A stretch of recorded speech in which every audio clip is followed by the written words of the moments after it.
Hello दोस्तों। चलिए शुरू करते हैं नाइन्थ क्लास फिजिक्स का चैप्टर नंबर थर्ड, जिसमें आज हम पढ़ने वाले हैं।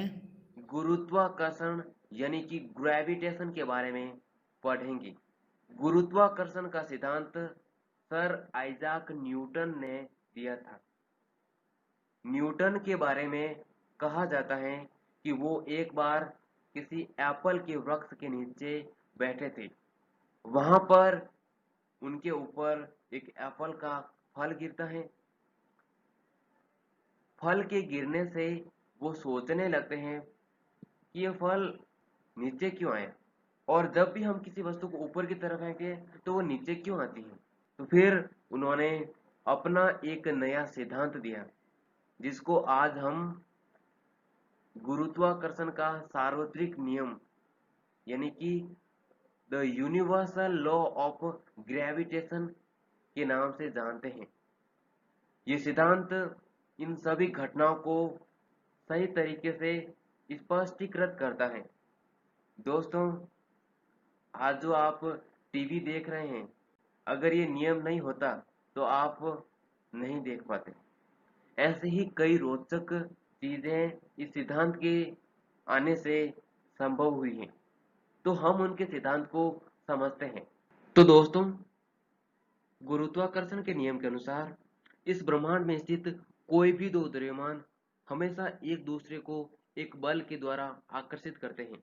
इस बल का परिमाण उन दोनों द्रव्यमानों के गुणनफल के समानुपाती होता है और उनके बीच की दूरी के वर्ग के व्युत्क्रमानुपाती होता है। जैसे अगर हम m1 और m2 द्रव्यमान के दो गोले लें और उनको r दूरी पर रखा जाए, तो उनके मध्य लगने वाला आकर्षण बल का परिमाण capital G into m1 into m2 upon R square के बराबर होगा, और उन दोनों गोलों पर बल की दिशा एकदम विपरीत होती है। दोस्तों, जब आप किसी वस्तु को ऊपर की तरफ फेंकते हैं तो वो नीचे क्यों आती है? क्योंकि वस्तु और पृथ्वी के मध्य आकर्षण बल लगता है, और उस आकर्षण बल के कारण वस्तु नीचे की तरफ आती है। अब आपका सवाल होगा कि पृथ्वी ऊपर क्यों नहीं जाती? क्योंकि पृथ्वी का द्रव्यमान बहुत ज्यादा होता है उस वस्तु के मुकाबले, तो हमको पृथ्वी की गति दिखाई नहीं देती है। तो दोस्तों, अब हम ये निकालना चाहते हैं कि कोई वस्तु पृथ्वी की सतह पर कितने त्वरण से गिरती है। इसके लिए हम क्या करते हैं, माना कि एक स्मॉल m द्रव्यमान की वस्तु पृथ्वी तल से h ऊंचाई पर है, तो पृथ्वी और उस वस्तु के मध्य आकर्षण बल कितना लगेगा? Capital G into capital M into small m upon r plus h का स्क्वायर। यहाँ पर कैपिटल G एक कांस्टेंट है, एक अचर है, जिसका मान 6.67 इंटू 10 टू द पावर -11 होता है। कैपिटल M पृथ्वी का द्रव्यमान है, कैपिटल R पृथ्वी की त्रिज्या है। अब अगर वस्तु की ऊंचाई कुछ किलोमीटर है, तो हम R प्लस H को R के बराबर मान सकते हैं, क्योंकि R का मान 6300 किलोमीटर होता है। तो F का मान हो जाएगा capital G into capital M into small m upon R square. अब वस्तु का त्वरण क्या होगा? उस पर लगने वाला बल अपॉन उसका द्रव्यमान।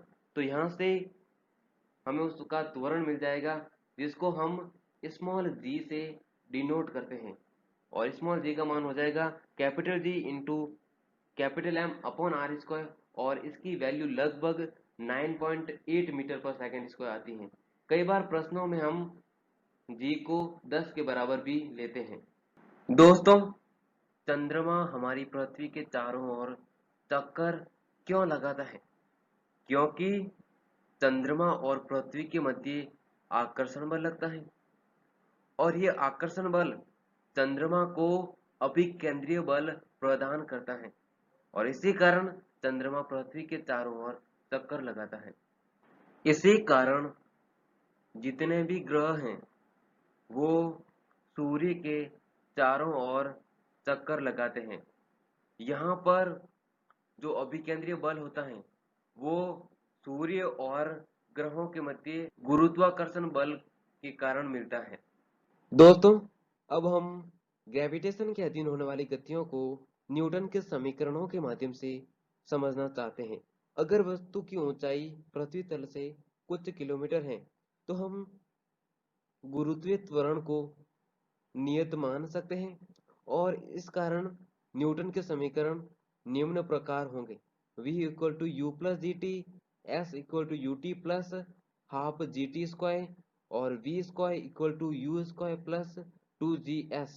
दोस्तों, न्यूटन के समीकरण लगाते समय हमें निम्न बातों का अवश्य ध्यान रखना चाहिए। जिन राशियों की दिशा ऊपर की तरफ है उनको हम धनात्मक लेंगे और जिनकी दिशा नीचे की तरफ है उनको हम ऋणात्मक लेंगे। और चूंकि जी की दिशा हमेशा नीचे की तरफ होती है इसलिए हम जी को हमेशा नेगेटिव लेंगे। दूसरा, टाइम की वैल्यू हमेशा पॉजिटिव यानी कि धनात्मक होनी चाहिए। दोस्तों, एक उदाहरण के माध्यम से इसको थोड़ा और समझते हैं। माना कि कोई वस्तु ऊपर की तरफ फेंकी जा रही है तो उसका प्रारंभिक वेग पॉजिटिव होगा यानी कि धनात्मक होगा, उसका त्वरण ऋणात्मक होगा और अंतिम वेग और ऊंचाई प्रश्न के अनुसार लेंगे। इस परिस्थिति में ऊंचाई की वैल्यू भी हमेशा पॉजिटिव ही होगी और ऊंचाई की एक वैल्यू के लिए टाइम की दो वैल्यू होगी।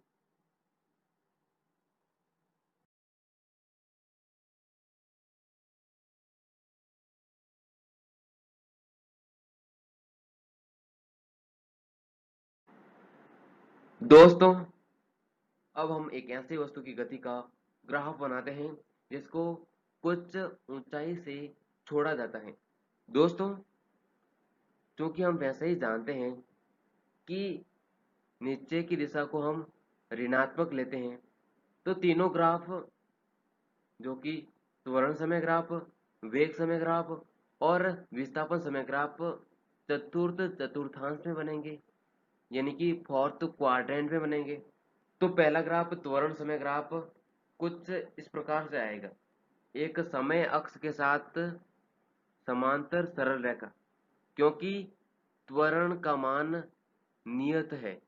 और इसी प्रकार वेग समय ग्राफ भी एक सरल रेखा आएगी जिसकी ढाल -9.8 मीटर पर सेकेंड स्क्वायर होगी और यह रेखा मूल बिंदु से स्टार्ट होगी। तीसरा ग्राफ विस्थापन और समय के साथ, क्योंकि हम जहां से वस्तु को छोड़ रहे हैं उसको मूल बिंदु मान रहे हैं तो प्रारंभिक टाइम में वस्तु का विस्थापन 0 होगा और वस्तु जैसे जैसे नीचे की तरफ आएगी उसका विस्थापन ऋणात्मक होता जाएगा और यहाँ पर उसका त्वरण नियत है तो इसका ग्राफ नीचे की दिशा में खुला हुआ एक परवलय मिलेगा। दोस्तों, अब हम द्रव्यमान और भार में अंतर समझते हैं। द्रव्यमान मतलब मास को हम किसी वस्तु के घनत्व और आयतन से संबंधित करते हैं, जबकि किसी वस्तु का भार उस पर पृथ्वी के कारण लगने वाला गुरुत्वाकर्षण बल होता है। दोस्तों, मास को हम कमानीदार तुला से मापते हैं, जबकि भार यानी कि वेट को हम स्प्रिंग तुला से मापते हैं। दोस्तों, किसी वस्तु का द्रव्यमान निश्चित होता है जबकि भार अलग अलग जगह पर अलग अलग हो सकता है।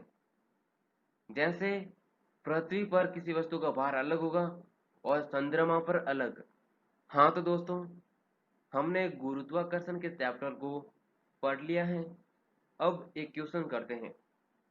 अगर किसी वस्तु को ऊपर की तरफ 40 मीटर प्रति सेकंड के वेग से फेंका जाता है तो किस समय वस्तु का वेग -30 मीटर पर सेकंड होगा? इसको करने के लिए हम न्यूटन का पहला समीकरण लगाएंगे, v equal to U plus G T. यहाँ पर v, u और g के मान रख देंगे और t की वैल्यू 7 सेकंड मिल जाएगी।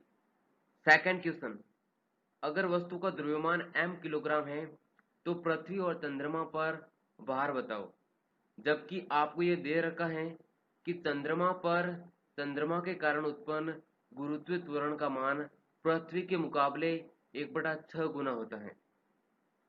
दोस्तों, चूंकि हम ये जानते हैं कि किसी वस्तु का भार गुरुत्वीय त्वरण इंटू द्रव्यमान होता है, तो पृथ्वी पर उसका भार हो जाएगा m इंटू जी, और चंद्रमा पर हो जाएगा m इंटू G/6। दोस्तों, अब मैं आपको कुछ क्वेश्चन दे रहा हूं जिनको हल करने का प्रयास करो। इन सभी क्वेश्चनों के हल वर्णन में दे रखे हैं।